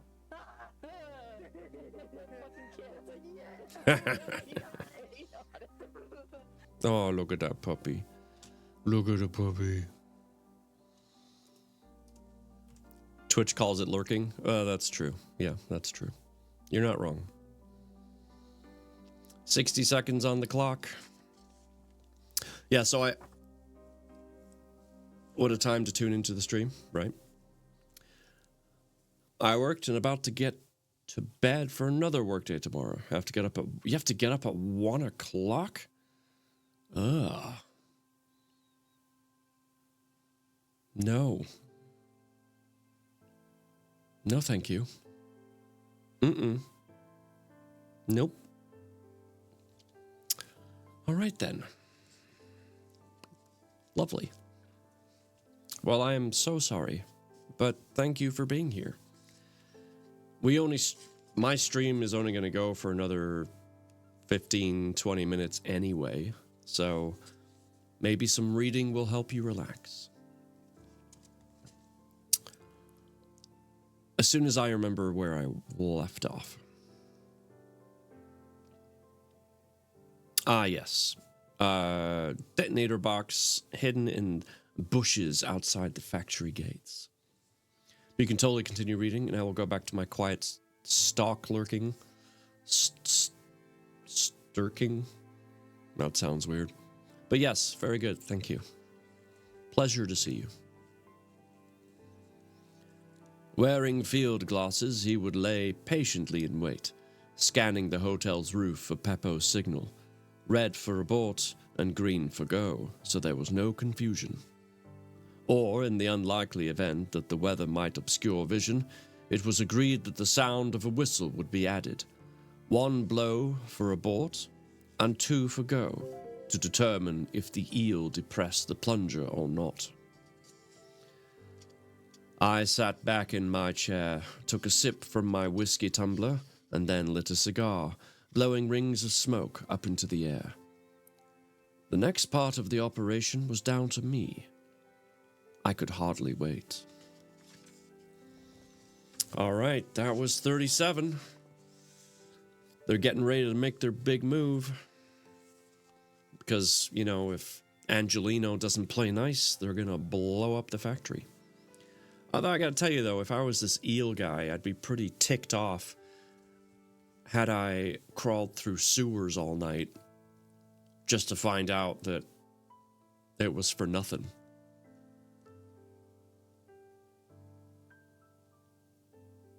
Not very cool. All right. Chaos, if you wish, you don't have to, but !revenge will give you a link about this book and our author, who is pretty amazing. That's the one. We're on page 244. We're getting close to the bitter end. He's getting well paid. He better be. Jeepers. Yeah. Talk about vomit central. I'm in the sewers. Okay, enough of that. Chapter 38, from Sherlock Holmes' perspective. L'attacco artistico di Angelino. Angelino's art attack. Not to be confused with heart attack. That's very different. Much worse. Romano pulled up in the new Fiat 60 HP supercar at precisely 10:50 a.m. The car was an expensive improvement of the Fiat 3 HP the Polizia sometimes used. Painted red and black, it looked as grand as its name suggested, admirably fitting Romano's astute description of an elite luxury machine. A far cry from the humble hansom or brougham carriages we were used to. 60 horsepower. Look at that baby go. The inspector proudly explained this extravagant automobile had been sent to the Milano Polizia for a month's road testing trial, and to compete with the high-speed Mercedes Simplex 4045 HP models, capable of speeds up to 50 miles an hour, and a popular choice of transport among the local mafia. Although the car spun along at an impressive speed, Romano's driving standard left a lot to be desired. His lack of clutch control was quite alarming. Nevertheless, we arrived at Angelino's stables 10 minutes later, just after 11. Romano had to quickly slam his foot on the brakes as a sporty Lauren and Clement motorcycle roared out of the drive and onto the road, missing hitting our car by inches. The driver and a pillion passenger were dressed in black, their faces concealed by goggles.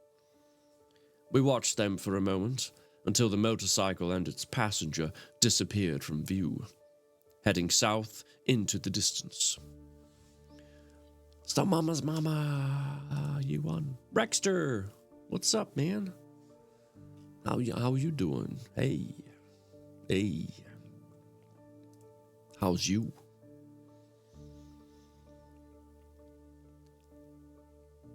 How is you, good sir? I'm doing pretty well, thank you. Enjoying a book, enjoying some good company, enjoying a spot of tea. Family's good. We all seem to be sharing the same sniffly, cough, runny nose business.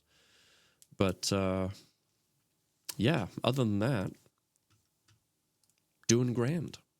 So, yeah, welcome in. Welcome in. It's wonderful to see you. Right, where were we? All right, yes, heading south into the distance. Judging by the purity of the exhaust emissions, they weren't hanging about. I couldn't shake off the feeling that something untoward had just occurred. We approached the house with some trepidation to find Angelino alone in the drawing room in floods of tears. His head bowed, shoulders slumped, and looked every inch like a broken man. He looked up as we approached, pointing towards the fireplace. The painting of Saint Veronica was missing. "You're too late," Angelino said, slowly shaking his head, his eyes red-rimmed. Romano went to the drinks cabinet and poured Angelino a stiff brandy. Once he'd calmed down, the inspector assured him his men would do everything humanly possible to retrieve the painting. Angelino sat back in his chair. Pulling a handkerchief from his jacket pocket, he wiped his eyes and began sharing his tale of woe. The day had started ominously after Angelino, breakfasting alone, received an unexpected call from a security guard at his car factory. The guard, who began his shift earlier that morning, became suspicious when he noticed an unexpected delivery of tires. Out of curiosity and concern, the guard rang Manzoni Tires, who confirmed the order was not scheduled for delivery until the following week due to the summer holiday. Angelino thanked the guard and said he intended to report the matter to the appropriate authorities. Still, within moments of replacing the telephone on the receiver, he received an incoming call as the clock struck 10:15. He was astounded to discover the caller was Bob Barrett. Holmes and I looked at each other in amazement as Angelino continued his story. Barrett demanded Angelino release the Blessed Veronica of Milan painting of 2 associates, who were on their way and would be with him within minutes. If Angelino failed to comply, his beloved car assembly plant would be blown to kingdom come by his gang. If the police were alerted, or there were any sign of Genio Constabulary on the site, the car assembly plant would be destroyed. Angelino explained he didn't know what to do. There were only a few maintenance workers on duty at the plant, so he knew casualties would be minimal. But then one life taken was one too many. Angelino argued that he needed more time to make such an earth-shattering decision. Barrett reluctantly agreed to extend the deadline to 11 a.m. Angelino then rang the Milano Polizia station asking to speak to Romano, and was told the inspector was away from the office. Chaos, you won. You won your first race. How does it feel? Pretty exciting, eh? Knowing that your ball beat everybody else's ball. Yes, winning balls are quite magical. But the question begs to be answered. Can you do it again? I guess we'll see in 60 seconds or so.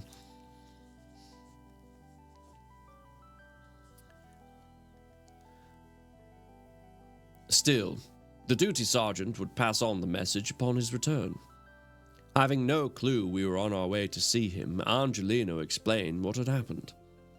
The sergeante agreed to alert the Genoa Constabulary and the Carabinieri, asking them to search the factory with a bomb disposal team as a matter of urgency. Angelino begged them to be cautious, explaining Barrett told him his accomplice booby-trapped the truck holding the explosives, which was only accessible by the use of a special key held by one of the perpetrators. The sergeante explained the only alternative was for the Carabinieri to tow the truck away to an open space and blow it up if they weren't already too late. At 10:30 a.m., Angelino realized he was running out of time. Aware of Barrett's history, the horse doping scam, and his past criminal activities, he didn't want to risk losing his beloved car factory, which he'd worked so hard to establish. He only had one choice. With a heavy heart, he removed the painting from the wall, dismantling the lock bolts. When Barrett finally called back, Angelino agreed to his terms and handed the painting over to a woman who, along with an accomplice, had broken into the rear of the house. Both were seated on Angelino's chaise lounge, where the woman flashed a menacing stare as she scratched the coffee table with tapering red painted fingernails. She was sitting next to a tall man who remained silent. Both were dressed in black, with scarves and goggles concealing their identities. The woman showed the painting to the accomplice, who inspected it carefully, using a torch and a magnifying glass before giving a nod of approval. The woman then picked up the earpiece and spoke to Barrett. The conversation tense as she spoke in a thick European accent, confirming she was now in possession of the painting, which had been authenticated by her partner in crime. Yeah, she said in a guttural German voice before placing the receiver back on its hook. Angelino could only watch out of the window as the perpetrators left the house, carefully placing his beloved painting into a red leather pannier bag mounted on the rear frame of the motorcycle before driving away. Romano picked up the telephone, alerting his team to the description of the people on the motorcycle. We could only hope and pray the Genoa authorities and Carabinieri wouldn't be too late to deactivate the bomb. I wouldn't put it past Barrett to detonate it anyway out of spite. Although looking at the anguish on Angelino's face, I decided to keep those thoughts to myself for the moment. Okay, that's the end of the chapter. So,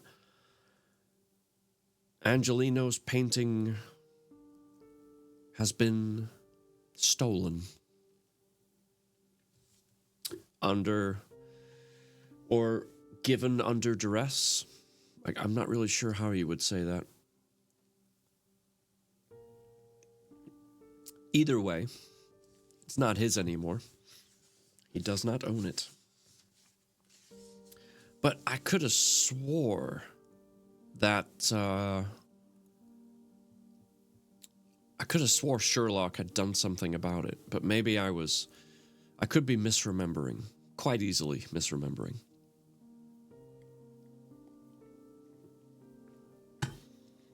As far as reading goes, we will end it there for tonight.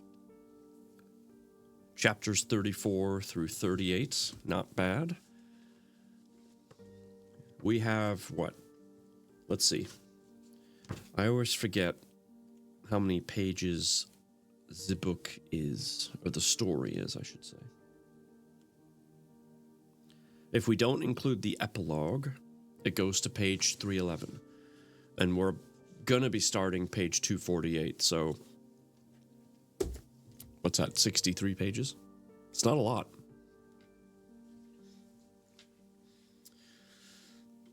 If we don't finish the book on Tuesday, it will certainly be finished the following Sunday.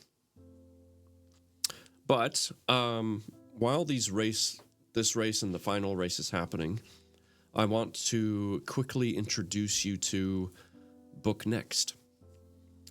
So as I said at the beginning of the stream, a few books ago we read one of KD's books, which is what we're reading now. Then we read a book by Melissa Roos. Now we're reading one of KD's books again. So, of course, now, or after that, we're going to read another one of Melissa's books. KD, Melissa, KD, Melissa. Had I known how it was all going to play out, I just would have done KD, KD, Melissa, Melissa. But here we are. Life sometimes makes its own path. We just have to follow it. Oh dear, I won again. My goodness. Oh, and there's ads. I gotta snooze. Alright, Totally Tubular. Tubular is our next race. The last one, as a matter of fact. 60 seconds on the clock. Good luck. This is your last chance to get points. I wish you luck. Let's see. So, Tennessee Wishes by Melissa Roos. I asked her if I could read this, and she was like, of course. Thank you for reading. See you next time. Good night, Katie. Get some sleep. I know it's very late for you in the UK. So, I want to read to you what is on the back cover of this book. It's very nice. So, and this is, so Chaos, you might be the only person in here that doesn't know this, but so that you're aware, I never read ahead. So, this book will be sitting on my desk for however long it's going to sit here.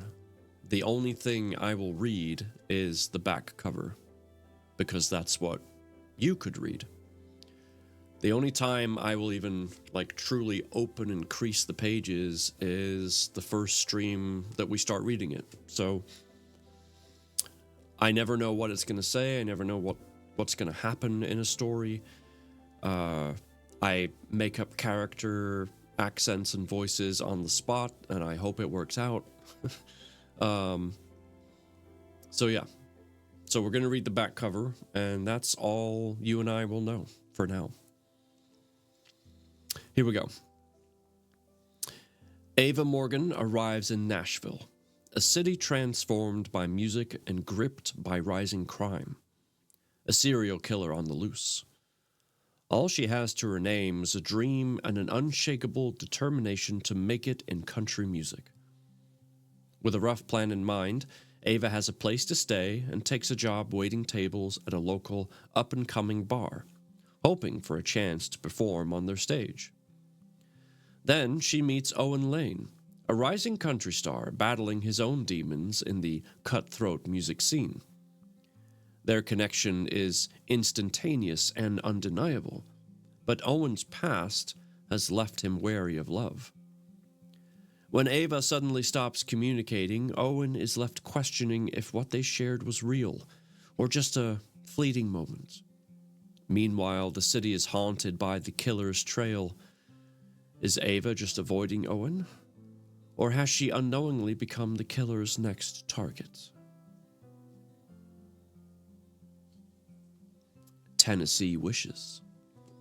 That is book next. And if we're lucky, by the time that book is done, we'll have a very hot off the press brand new book to read on stream, written by none other than Johnny's wife. Johnny Boombots has married an author. Oh, dang, I was hoping it took place in Knoxville. Ah, I'm so sorry. I'm so sorry. And now I'm probably going to have to talk in some sort of southern accent for the next book. Well, Skippy, God bless.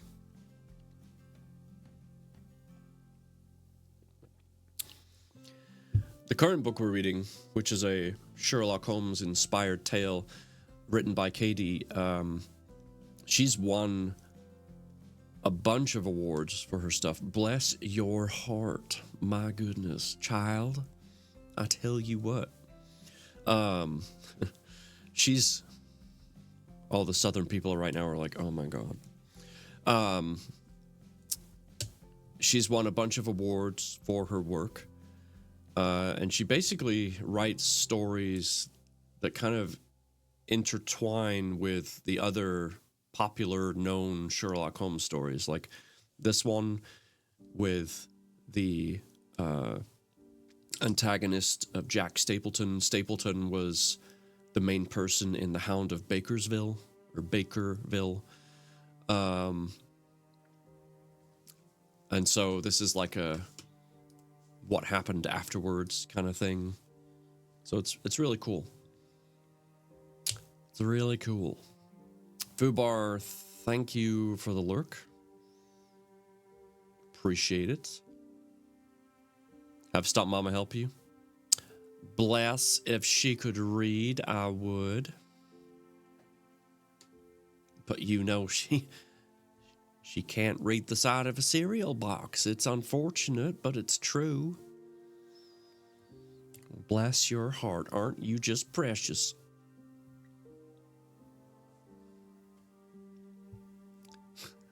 And there she is.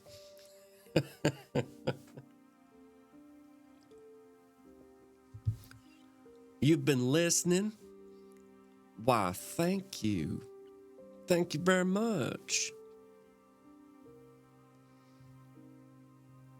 Was just gonna come stay and lurk, but had to come out of that one. Well, I get you. That would make me come out of a lurk too. Yes, ma'am. Sure would.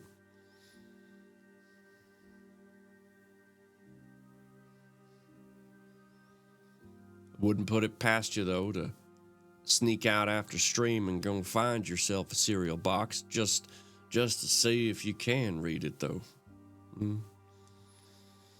You're a sleepy bean. Worked most of the day today. Aw. It's been a big weekend for me too. Let me show you. I showed this earlier, but I want to show it off again. I finished building the raised beds, or making the one raised bed into 2 raised beds, and then put the mesh cloth over top.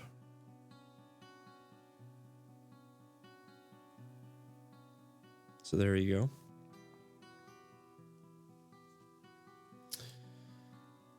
My next project, wood building project. Thank you. I want to make a bench, and I have a very specific design in mind as far as like what you sit on and lean on and how it all kind of meets together. So that'll be my next project. So I'm looking forward to that. All right, let's find out who came in 3rd place. Me. That's actually quite surprising, because I won quite a few races. Okay. Let's see who came in 2nd. Mama House Gaming. Golf clap. Well done. Well done. All right. Oh, stunt. I'll remind people on Tuesday, but just in case I forget to tell you,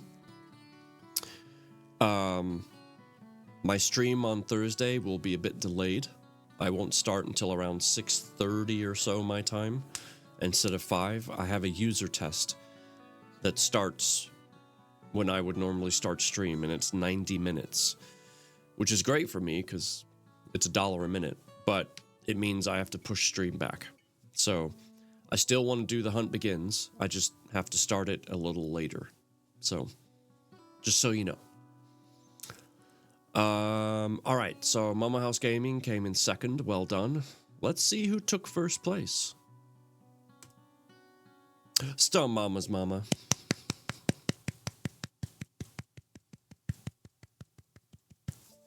Well done, Stump Mama's Mama.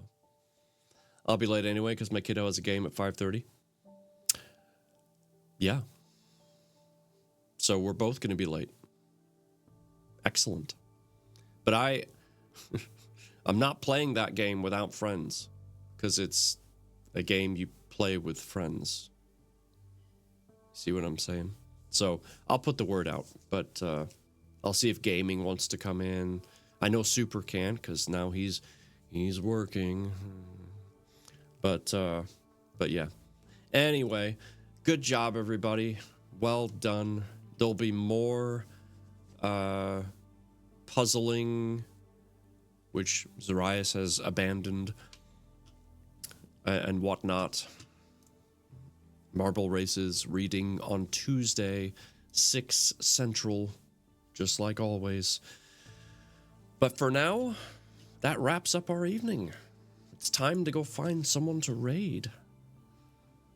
I hate the end, but the end always comes, doesn't it? It always comes. Let's see, B12 is on, Marcher is on.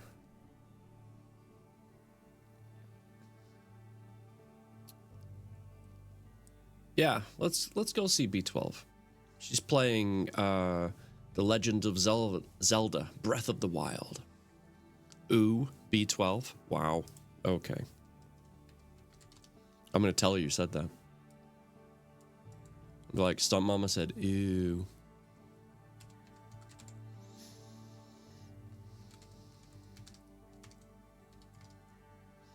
All right, copy that raid message. Doesn't matter if you're subbed or not. The raid message works for everybody. Yeah. Thank you for being here tonight. I really, really appreciate you. Thank you for the stream and hope to catch you on Tuesday. When do you stream again, Chaos? Just out of curiosity. You have a good night too, Mama House Gaming. Thank you so much for being here and for helping mod. Stream Wednesday. Okay, cool. I will do my best to catch you. All right. I think that's everything. Just know that I care about you guys. I appreciate you. I hope you stay well or get well if you need to get well, whichever. Just be the well part. And as always, please, please, please take care of yourselves, take care of each other, and have a fantastic night.